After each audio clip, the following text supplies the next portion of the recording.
안녕하세요. 이번 시간에는 중학교 1학년 블랙라벨 비대면 수업 구체적인 가입 방법 그리고 진단 테스트 하는 법 그런 부분들을 정확하게 좀 알려드리도록 하겠습니다. 댓글로 어떻게 가입을 하고 어떻게 신청을 해야 되는지 모르겠다 이렇게 말씀하시는 분들이 많아서 구체적으로 좀 알려드리도록 하고요. 그리고 저희가 비대면 수업을 하고 있는 카페가 현재 3개 운영을 하고 있는데요. 실제 수업을 하는 카페에서 어떤 식으로 운영이 되고 아이들이 어떻게 참여하는지도 너무 궁금하다 그런 의견들이 많아서 그런 부분들도 영상으로 한번 찍어봤습니다. 마지막으로 블랙라벨 수업 맛보기 강의 개념과 문제풀이를 어떻게 하는지 문제 같은 경우는 힌트 1단계, 2단계, 3단계를 주면서 아이들이 이 문제를 못 풀었을 때 개념이 부족한지 아니면 어떤 부분을 제대로 파악하지 못했는지 어떤 연결고리들을 찾지 못했는지 이런 부분들을 문제를 풀어가는 과정에서 어떻게 설명을 해주는지 그런 맛보기 강의도 같이 영상으로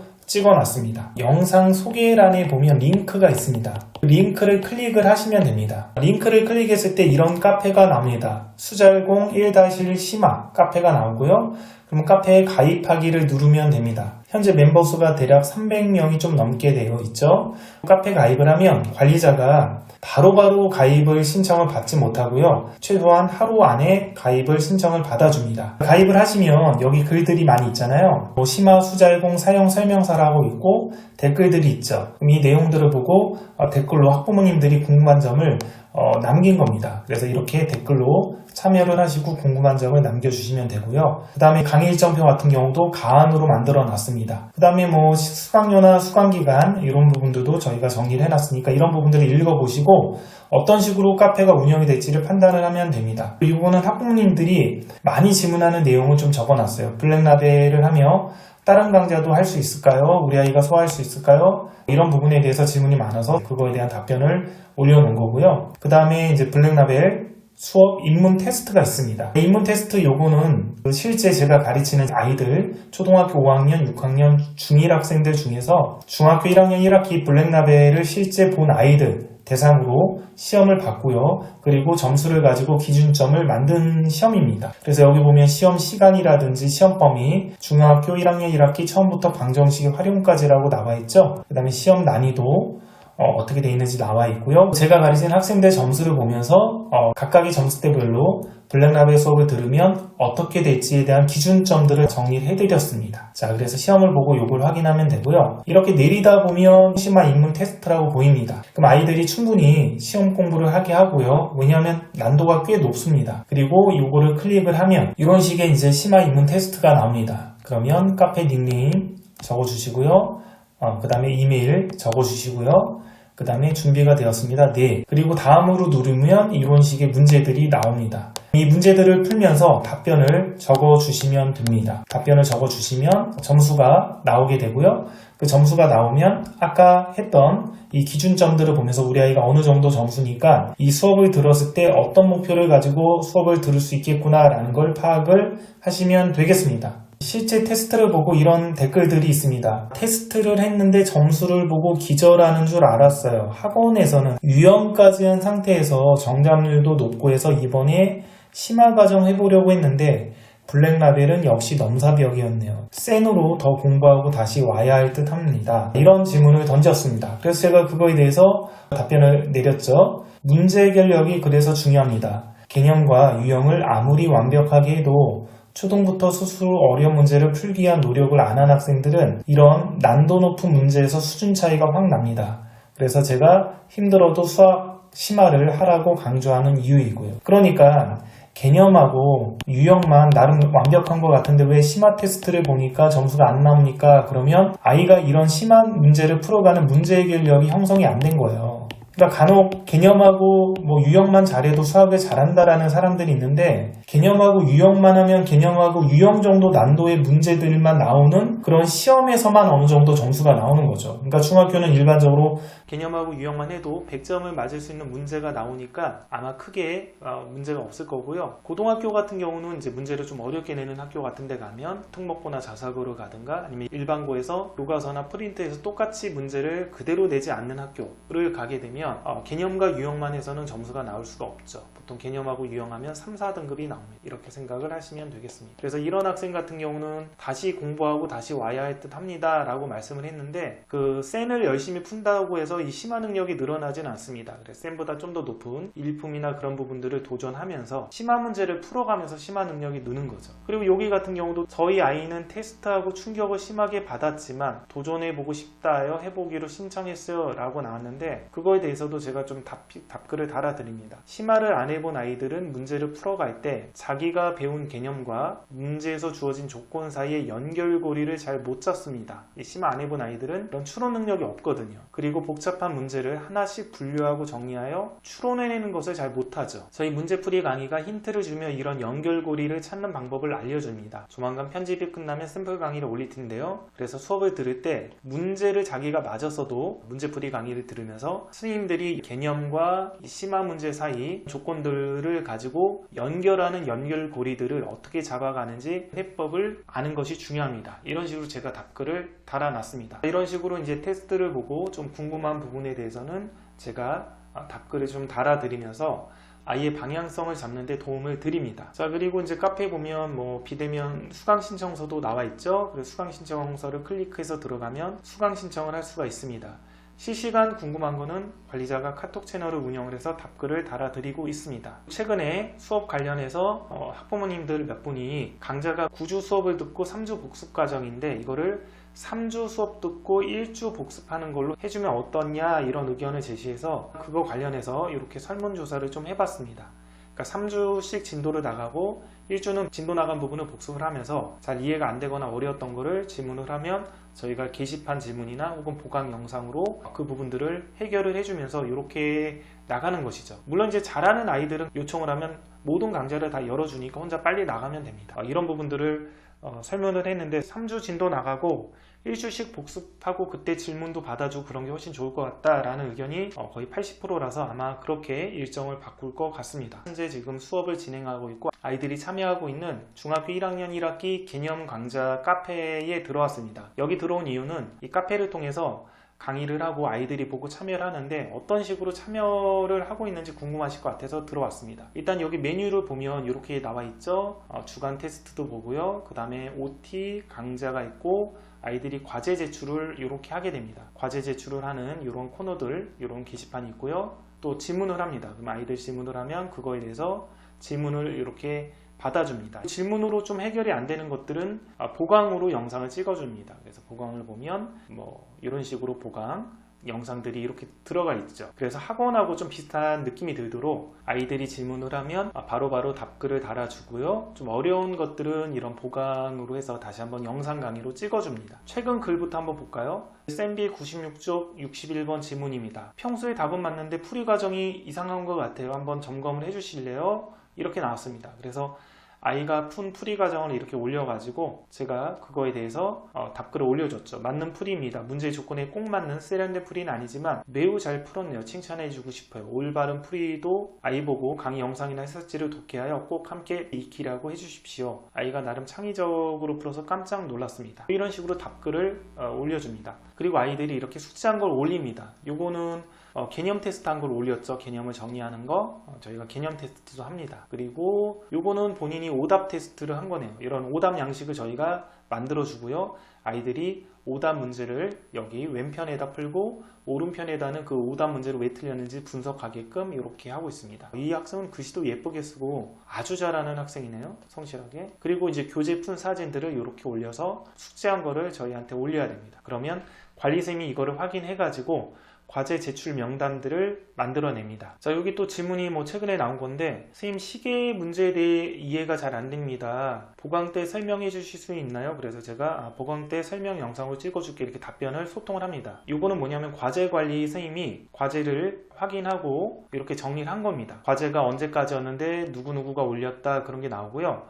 요거는 뭐냐면 개념 테스트 잘한 학생들에 대한 모범 답안을 이렇게 링크를 걸어줍니다. 그럼 궁금해서 이렇게 보면 이렇게 좀 깔끔하게 잘하고 내용도 잘 정리된 학생들의 개념 테스트가 나옵니다. 그럼 본인이 개념 테스트를 하고 이렇게 정리를 해야 제대로 하는구나 이런 거를 참고할 수 있는 것이죠. 이 학생 매우 잘했네요. 깔끔하게. 자, 오답 노트도 굉장히 깔끔하게 잘했죠. 자, 이런 이제 우수한 학생들, 잘한 학생들을 링크를 달아주면 아이들이 이렇게 한 애들이 좀 제대로 하는 거구나, 내 개념 테스트는 부족했다, 이렇게 볼 수 있게끔 참고 답안을 해주고요. 과제 제출 현황을 잠깐 한번 보면 이런 식으로 해서 과제 제출 현황을 정리를 합니다. 그래서 언제 제출하고 안 했는지 대략 200명이 넘는 학생입니다. 여기는 이제 수학을 잘하기 위해서 꼭 실천하세요 이런 거는 제가 가끔 어떻게 공부를 해야 되는지 이런 부분들을 좀 올려줍니다. 아이들 공부하는 거를 카페에서 지켜보다가 이런 부분이 부족하다 그러면 이렇게 합니다. 누적 개념 테스트라든지 해설지 독해라든지 이런 부분들을 어떻게 학습을 해야 되는지 이렇게 공부법들을 좀 알려줍니다. 이 학생은 이제 물음표만 났는데 한번 볼까요?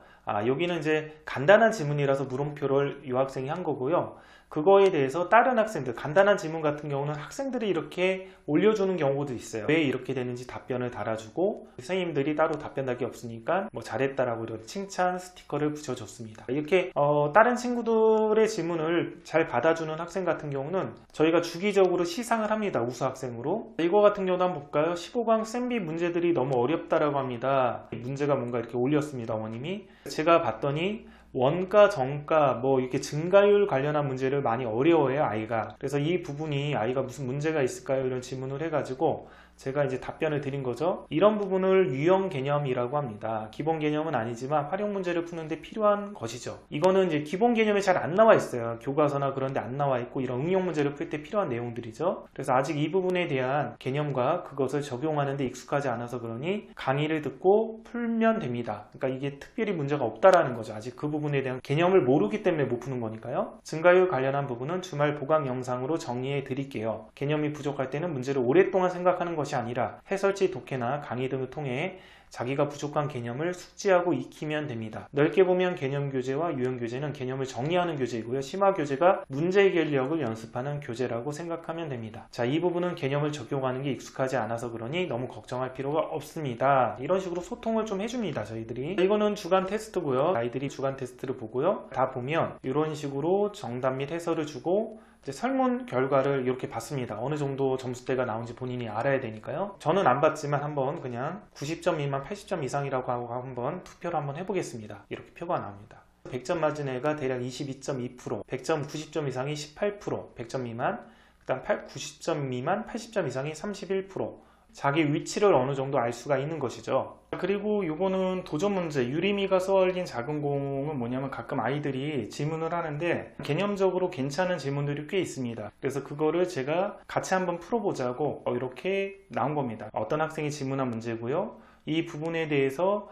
1번하고 2번에 대해서 차이점 이렇게 풀면 안 되나요? 이거 아닌가요? 이런 것들에 대해서 이게 왜 그런지에 대해서 정확하게 알고 있느냐, 이런 거를 제가 다시 한번 도전 문제로 학생들도 생각해 봐라 이렇게 얘기를 한 거죠. 그러면 이거에 대해서 학생들이 이런 식으로 답글을 올리고요. 제가 그 부분에 대해서 논리가 맞지 않는다, 맞는다 뭐 그런 부분을 언급을 해서 학생들과 같이 토론을 해서 올바른 답을 찾아가게끔 유도를 해줍니다. 자, 이거는 수업을 한 달 진행을 하고 우수한 학생들이나 노력하는 학생들을 저희가 시상을 한 겁니다. 시상 상품은 베스킨라빈스 아이스크림입니다. 수상자 명단이 있죠. 그리고 주간 테스트 우수상, 그리고 꼼꼼상, 꼼꼼하게 공부한 학생들을 뽑는 거고요.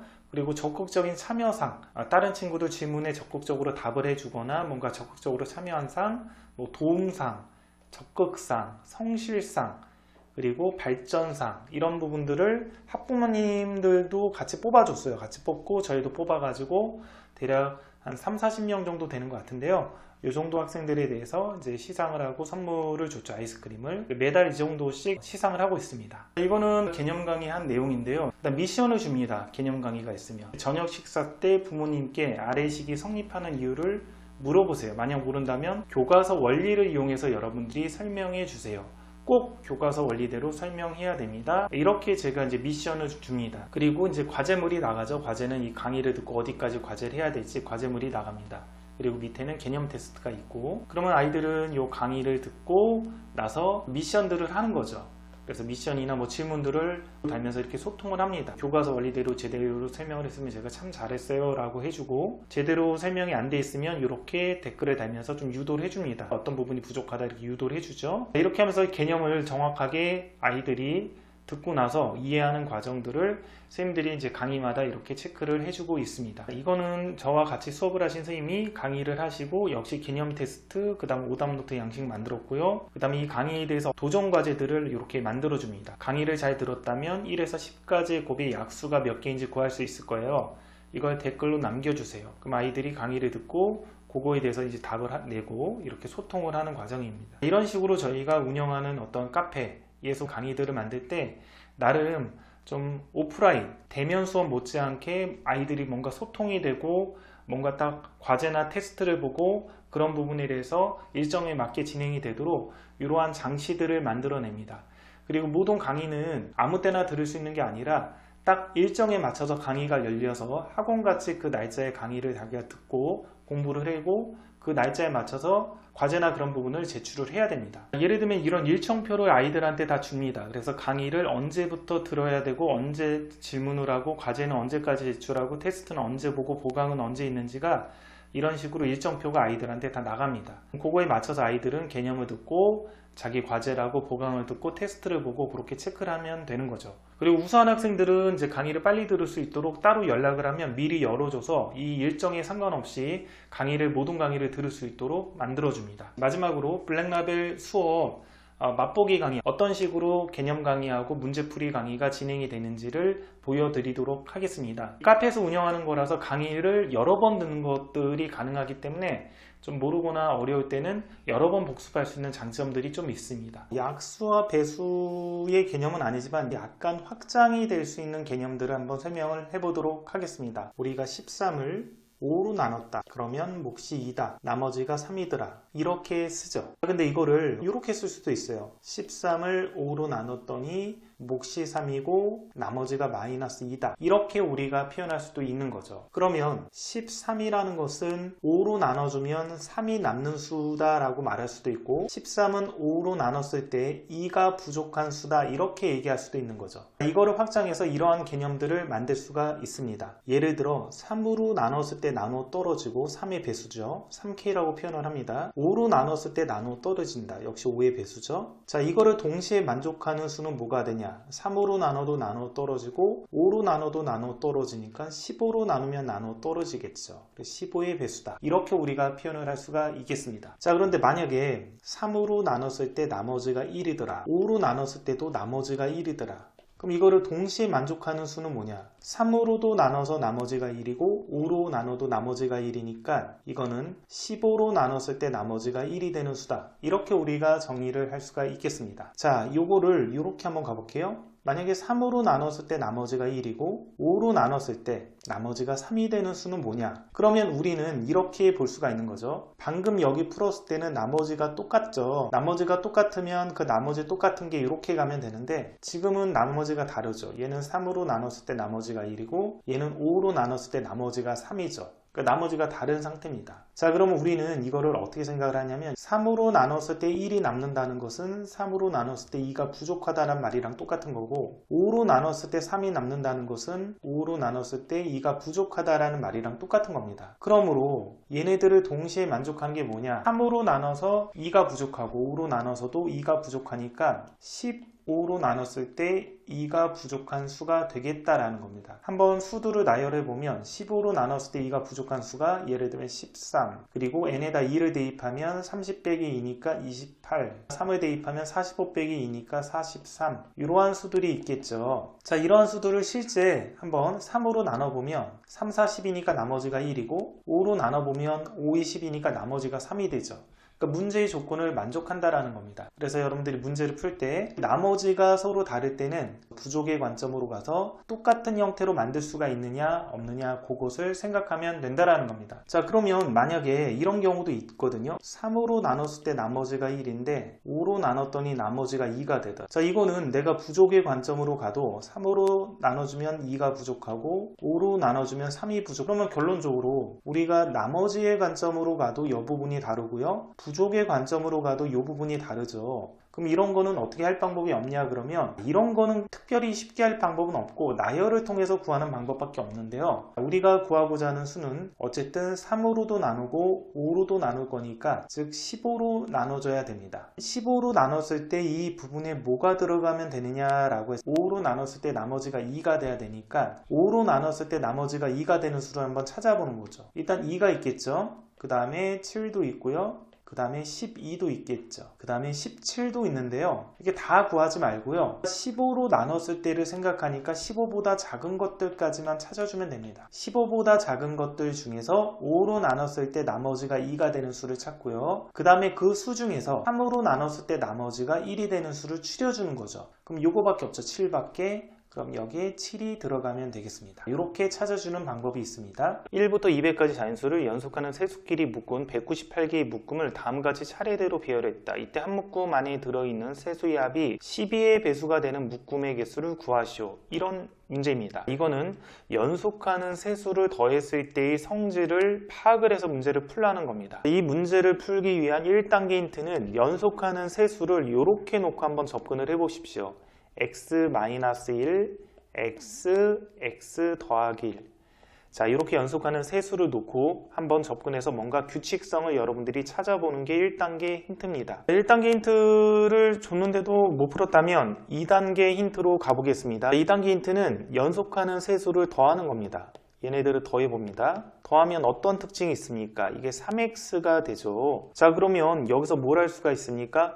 연속하는 세수를 더하면 무조건 뭐가 되냐? 3의 배수가 되더라. 아, 연속하는 세수의 합은 무조건 3의 배수가 되네. 자, 그렇다면 문제에서는 뭘 구하라고 했죠? 12의 배수, 연속하는 세수의 합이 12의 배수가 되는 경우가 몇 가지가 있는지를 찾으라고 했죠. 자, 이 아이디어를 가지고 한번 접근을 해보십시오. 자, 2단계까지 힌트를 줬는데도 못 풀었다면 이제 3단계 힌트를 한번 가보겠습니다. 요까지 주면 아마 여러분들이 거의 풀 것 같은데요. 요게 12의 배수가 돼야 됩니다. 그러면 이미 얘는 3의 배수는 돼 있으니까 12의 배수가 되려면 4의 배수만 되면 되겠죠. 4의 배수. 4의 배수가 되는 방법은 어차피 이 숫자 3이 3의 배수를 만드니까 x 자체가 4의 배수가 되면 되는 겁니다. 자, 그럼 결론적으로 우리가 구하고 싶은 거는 가운데 있는 요 숫자, 가운데 있는 요 숫자가 4의 배수가 되는 경우가 몇 번이 존재하는지를 찾으면 되는 거죠. 근데 가운데 있는 숫자가 4의 배수가 되는 경우는